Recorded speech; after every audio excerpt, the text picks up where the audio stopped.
जय शनिदेव, जय हिंद, नमस्कार दोस्तों। आपका श्री हरि कृपा चैनल में स्वागत है। दोस्तों, आज का हमारा विषय है कि गुप्तधन किसे कहते हैं और गुप्तधन का लाभ कब और किसे मिलता है। इसके बारे में आज हम जानकारी आपको देने वाले हैं। आपको ये जानकारी अगर समझनी है तो पूरी तरह आपको जानकारी समझनी है दोस्तों, तो आपको वीडियो पूरा देखना पड़ेगा, अंत तक देखना पड़ेगा। ठीक है। अगर आपने हमारे चैनल को सब्सक्राइब नहीं किया तो पहले चैनल को सब्सक्राइब करिए, बेल आइकन को दबाइए, लाइक करिए, शेयर करिए। क्या है दोस्तों कि समाज में हर विषय पर कुछ ना कुछ चर्चाएं होती है और कुछ अफवाहें होती है, कुछ सच होता है। गुप्तधन के बारे में भी समाज में बहुत सी अफवाहें है, चर्चा है, कुछ सच है, कुछ झूठ है। तो हमारा विषय है कि गुप्तधन किसे कहते हैं।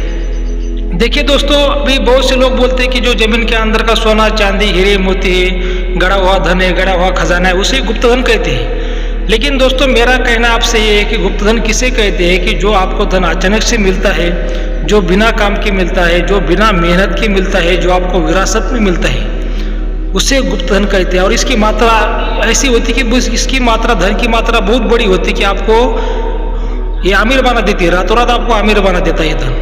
इसे कहते हैं गुप्तधन। किसी को विरासत में दोस्तों कोई बंगला गाड़ी मिलती है, किसी को खेत मिलता है, किसी को पैसा मिलता है, किसी को कुछ जो LIC पॉलिसी होती है दोस्तों, वो पॉलिसीज मिलती है, उसका पैसा मिलता है, या किसी को जमीन के अंदर का गड़ा हुआ खजाना मिलता है, जो भी हो दोस्तों। लेकिन ऐसा नहीं कि आपको जमीन के अंदर का खजाना ही मिलेगा उसे गुप्तधन कहेंगे, ऐसी बात नहीं। गुप्तधन के अंदर शेयर, सट्टा, लॉटरी, जुआ, इसको भी, ये भी जो धन मिलते हैं ये गुप्तधन के अंदर आती है, क्योंकि ये अचानक से मिलते हैं, बिना काम के मिलते हैं, बिना मेहनत के मिलते हैं और बड़ी मात्रा में मिलते हैं। ठीक है। तो आप दोस्तों समझ गए होंगे कि गुप्तधन किसे कहते हैं।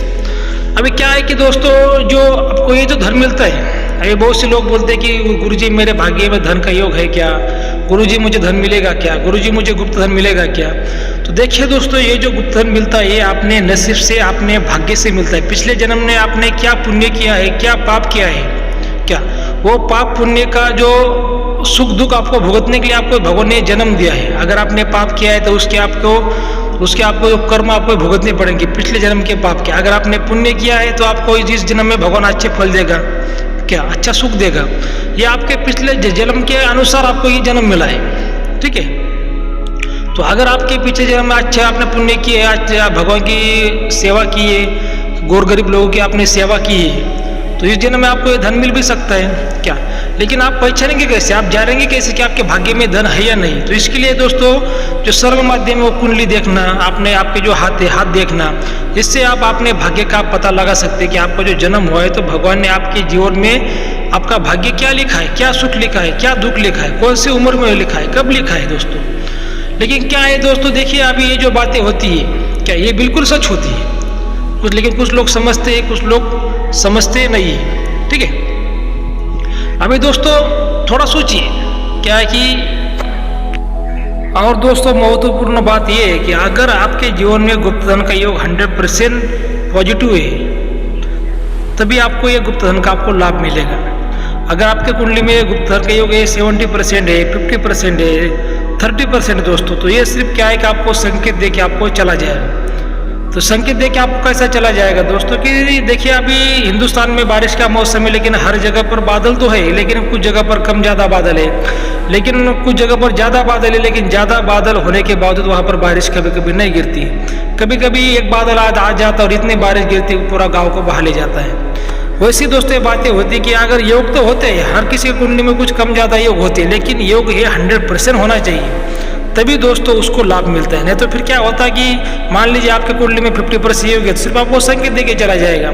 संकेत क्या देगा कि हो सकता है आपको सपनों में कुछ आपको दिख जाए, कुछ बहुत बड़ा पुराना गांव दिख जाए, कुछ खंडर दिख जाए, कुछ नए लोग आपको सपनों में दिख जाए, कुछ किसी को पैसा भी दिखता है, किसी को सोना चांदी दिखती है दोस्तों, किसी को अपने जो पितर है वो भी किसी को दिख जाते हैं, किसी को सांप दिखता है, किसी को शेर दिखता है। ऐसी ये छोटी छोटी बातें सिर्फ ये संकेत होते हैं। संकेत का मतलब कोई गारंटी नहीं दोस्तों, ये संकेत है। संकेत मतलब एक सपना है क्या। और किसी को कभी कभी अगर कुछ ज़्यादा ही उसके कुंडली में कुछ मान लीजिए 50% 70% पॉजिटिव हो गए, तो किसी को क्या होता है दोस्तों कि उसको ऐसे अगर कई जमीन के अंदर खजाना है तो उसको खजाना आवाज़ भी देता है। खजाना उसको कभी कभी दिखता भी लेकिन मिलता नहीं, क्योंकि उसके कुंडली में 100% योग नहीं है। ऐसा भी कभी कभी होता है। क्या संकेत का मतलब कोई गारंटी नहीं दोस्तों। हाँ, अगर 100% योग आपके कुंडली में है दोस्तों, तो आपको 1 खजाना आपको अपने आप भी मिल सकता है।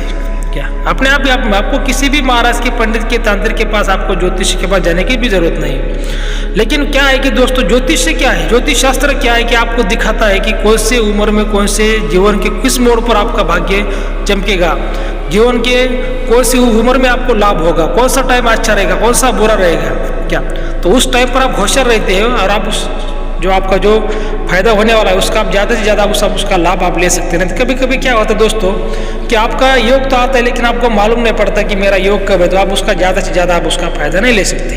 क्या देखिए, अब ये कलयुग में जो साइंस का जमाना दोस्तों, साइंस का क्या है कि जो आंखों से देखते हैं उस पर लोग भरोसा करते हैं, लेकिन भगवान को किसी ने देखा भी नहीं, लेकिन भगवान पर पूरी दुनिया भरोसा करती है। इसलिए अगर भगवान है तो दुनिया में शैतान भी है, आत्मा भी है, राक्षस भी है, सब है दुनिया में। क्या सब है। और ऐसा मेरा मतलब दोस्तों ये है कि जो दुनिया चलाने में दोनों भी जो शक्तियाँ हैं, दैत्य शक्ति और देवता शक्ति, ये दोनों का भी उतना ही महत्वपूर्ण हाथ है दोस्तों। किसी एक के बिना ये दुनिया दोस्तों, ये ब्रह्मांड नहीं चल सकता। ये दोनों की भी दुनिया में जरूरत है। क्या क्योंकि क्या है दोस्तों कि ये जो संकेत मिलते हैं आपको, उस संकेत की मैं आपको एक कहानी सुनाता हूँ। ये कहानी ने मतलब ये रियल बात है, लेकिन ये हमारे जो गुरुजी थे, हमारे गुरुजी ने हमें बताई थी। क्या उनके ज़माने की ये बात थी दोस्तों। क्या वो हमें बताते थे कि एक गांव था दोस्तों, वहाँ पर एक जो महिला रहती थी, उसको बार बार हमेशा वो खेत में जाती थी, उसको कहीं सांप दिखता था, उसको कुछ धन दिखता था, धन की उसको आवाज़ आती थी, किसी के पीछे पैरों की चलने की आवाज़ आती थी, किसी के उसको कभी कभी घुंघरू बजने की आवाज़ आती थी।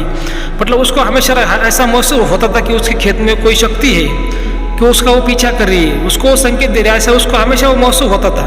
क्या लेकिन वो डरती थी।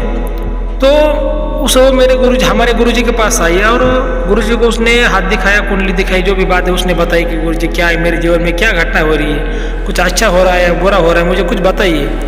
तो गुरुजी ने उसको टाइम बताया कि देखिए कि कुछ आने वाले दिनों में कुछ ऐसे टाइम पे आपको वो जो शक्ति है, वो शक्ति का आपका आमना सामना होगा। तो उस टाइम पर अगर आपने हिम्मत की तो आपको लाभ मिल सकता है, अगर आपने हिम्मत नहीं की तो आपको लाभ नहीं मिल सकता।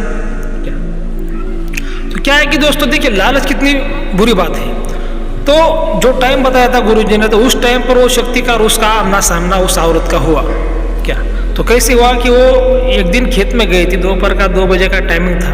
क्या तो अचानक से उसको ऐसे एक बहुत बड़ा खजाने का उसको ऐसे एक मटका दिखा, जो बर्तन दिखा। और वो जो बर्तन था दोस्तों, वो बर्तन के पास एक औरत और एक पुरुष खड़ा था। उसको बोल रहे थे कि बहन जी, तुम्हें जो भी माल है इसमें से तुम ले जाते, तुम्हारे नसीब में, तुम्हारे भाग्य में तुमको मिला है, और हम इसके रखवाले हैं, और हमको अभी इसकी जो जरूरत नहीं, हमको यहाँ से जाना है, तो ये तुम ले लो और तुम इसको संभालो। क्या अभी क्या है कि उसने वो बर्तन उठाने की कोशिश की, तो उसका वजन इतना था कि उसको बर्तन वो जमीन से उसको हला भी नहीं, उठा भी नहीं। तो उसने क्या सोचा कि मैं क्या करती हूँ कि कुछ मेरे पति को घर पर जाते, उसका घर कोई ज़्यादा दूर नहीं था, पास में ही था। उसको लगा मैं घर पे जाके पति को बुला लूँ या बेटे को बुला लूँ, और 2-3 आदमी लेकर आओ, इसको बर्तन को उठा के मैं घर पर लेके चली जाऊँ। क्या उसको ऐसा लगा, लेकिन उसको ऐसा मालूम नहीं था कि अगर मैं घर पर चली जाऊंगी तो ये खजाना मेरे को नहीं मिलेगा। क्या उसके दिल में बहुत बड़ी लालच पैदा हुई। वो घर पर आई, उसके बेटे को बताया, पति को बताया, और दौड़ के वो सब खेत में 2-3 लोग चले गए। तो देखा तो वहाँ पर कुछ भी नहीं था। क्या तो अगर उस टाइम पे अगर वो उस बर्तन में से, वो मटके में से जितना भी जो कुछ खजाना था, आपने मुट्ठी में उठा लेती, आपने कपड़े में उठा लेती, जो भी हो उसके पास जितना भी मतलब हाथों में बैठता है उतना उठा लेते, उसको फायदा हो जाता। लेकिन उसके दिल में लालच बढ़ी। उसको लगा कि मैं अभी ये तो मेरे को पूरा मतलब हिल भी नहीं रहा, तो मैं छोटा मोटा माल लेके क्या करूँगी। क्या तो उसको लगा पूरा ही माल लेकर मैं घर पर चले जाऊँगी तो मैं बहुत बड़े अमीर बन जाऊँगी। ये लालच पैदा हुआ तो पूरा ही चला गया। देखिए दोस्तों, ये योग होते हैं, ये जो चांस होता है उसके टाइम में हमें उस योग का हमें फायदा लेना पड़ता है। क्या अभी आप देखते हैं दोस्तों, कुछ लोग अभी जो पुराने लोग आपको बोलते होंगे, आपके माता पिता, दादा परदादा, कि अरे यार मेरे जीवन में नौकरी लगने का योग था, मैं आर्मी में जाने वाला था, लेकिन मेरे घर वालों ने मुझे जाने नहीं दिया, नहीं तो आज मैं बहुत बड़ा अफसर बना होता, मुझे बहुत बड़े पैसे मिल जाते। क्या बहुत बड़ा मैं आमिर बन जाता। कोई बोलता अरे पहले ज़माने में हमें ऐसी नौकरी लगती थी, पुलिस की नौकरी लगती थी, लेकिन हमारे घर वाले नहीं जाने देते थे। मेरे को भी पुलिस की नौकरी लगी थी, लेकिन मेरे दादी ने, मेरे माँ ने मुझे नहीं जाने दिया। ये आपके दादा परदादा आपको बताते होंगे दोस्तों। क्या है कि ये योग होते हैं, उस योग का चांस होता है, बाद में योग चले जाने के बाद योग पछतावा होता है, तो फिर उसका कुछ फायदा नहीं। इसी वजह से ठीक है, कुछ लालच मत करिए, किसी के आप अंधश्रद्धा में मत आए कि कुछ ये करिए वो करिए आपको धन मिल जाएगा, ये मिल जाएगा। ऐसे कुछ दुनिया में बहुत फ्रॉड तांत्रिक है दोस्तों, फ्रॉड महाराज लोग हैं। अगर नसीब में आपका धन लिखा है तो आपको अपने आप मिल जाएगा। हाँ, आप किसी ज्योतिषी के पास जा सकते हैं, उसकी आपके भाग्य की आप जानकारी ले सकते हैं। भाई मेरे भाग्य में, मेरे नसीब में क्या लिखा है मुझे बताओ। आप ये इतनी जानकारी आप किसी से ले सकते हैं। लेकिन आपको अगर कोई बोलता है कि मैं धन निकाल के दूंगा, मैं ये करूँगा वो करूँगा, दोस्तों तो ये आसान बातें नहीं है। तो किसी के छलावे में आप बिल्कुल भी मत आइए। अच्छा काम करिए, नेक काम करिए, कानून के खिलाफ कोई भी काम मत करिए। तो दोस्तों आपको वीडियो कैसा लगा? अगर अच्छा लगा तो हमारे चैनल को सब्सक्राइब जरूर करिए। जय शनिदेव, जय हिंद, जय भारत।